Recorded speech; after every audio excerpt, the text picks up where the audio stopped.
Channel में आपका स्वागत है। तो आज मैं आपको मार्गशीर्ष मास की संकष्टी चतुर्थी व्रत कथा सुनाने वाली हूँ। तो आइए शुरू करते हैं।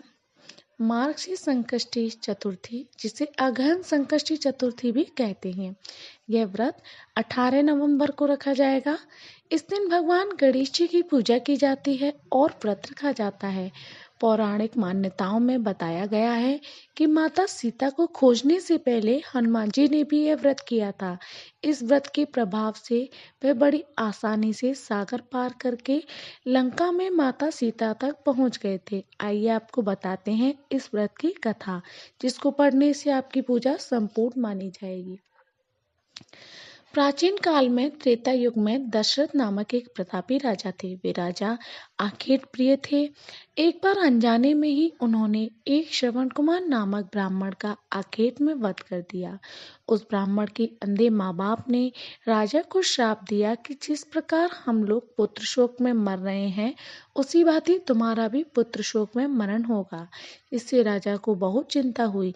उन्होंने पुत्रेष्टि यज्ञ कराया।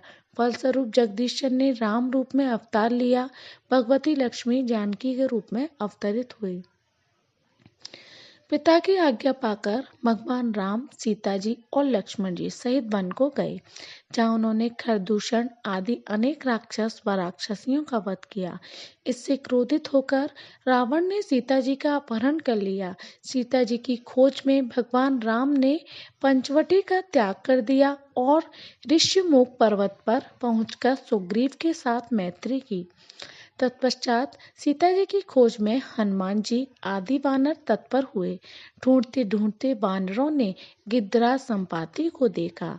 इन वानरों को देख संपाति ने पूछा कि कौन हो, इस वन में कैसे आए हो, तुम्हें किसने भेजा है, यहाँ पर तुम्हारा आना किस प्रकार हुआ है। संपाति की बात सुनकर वानरों ने उत्तर दिया कि भगवान विष्णु के अवतार दशरथ नंदन राम जी सीता जी और लक्ष्मण जी के साथ दंडक वन में आए हैं। वहां पर उनकी पत्नी सीता जी का अपहरण कर लिया गया है। हे मित्र, इस बात को हम लोग नहीं जानते कि सीता जी कहाँ हैं। उनकी बात सुनकर संपाति ने कहा कि तुम सब रामचंद्र जी के सेवक होने के नाते हमारे मित्र हो। जानकी जी का जिसने हरण किया है, वो जिस स्थान पर है वह मुझे मालूम है। सीता जी के लिए मेरा छोटा भाई जटायु अपने प्राण गंवा चुका है। यहाँ से थोड़ी ही दूर पर समुद्र है और समुद्र के उस पार राक्षस नगरी है।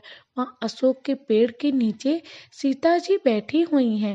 रावण द्वारा अपहरण सीता जी अभी भी मुझे दिखाई दे रही हैं। मैं आपसे सत्य कह रहा हूँ कि सभी वानरों में हनुमान जी अत्यंत पराक्रमशाली हैं। अतः उन्हें वह जाना चाहिए। केवल हनुमान जी ही अपने पराक्रम से समुद्र लांघ सकते हैं, अन्य कोई भी इस कार्य में समर्थ नहीं है। संपाति की बात सुनकर हनुमान जी ने पूछा कि हे संपाति, इस विशाल समुद्र को मैं किस प्रकार पार कर सकता हूँ। जब हमारे सब वानर उस पार जाने में असमर्थ हैं, तो मैं ही अकेला कैसे पार जा सकता हूँ। हनुमान जी की बात सुनकर संपाति ने उत्तर दिया कि हे मित्र, आप संकट नाशक गणेश चतुर्थी का व्रत कीजिए। उस व्रत के प्रभाव से आप समुद्र को क्षण भर में पार कर लेंगे। संपाति के आदेश से संकट चतुर्थी के उत्तम व्रत को हनुमान जी ने किया। हे देवी, इसके प्रभाव से हनुमान जी ने क्षण भर में ही समुद्र को लांघ लिया। इस लोक में इसके समान सुखदायक कोई दूसरा व्रत नहीं है। तो बोलिए गणेश भगवान की जय।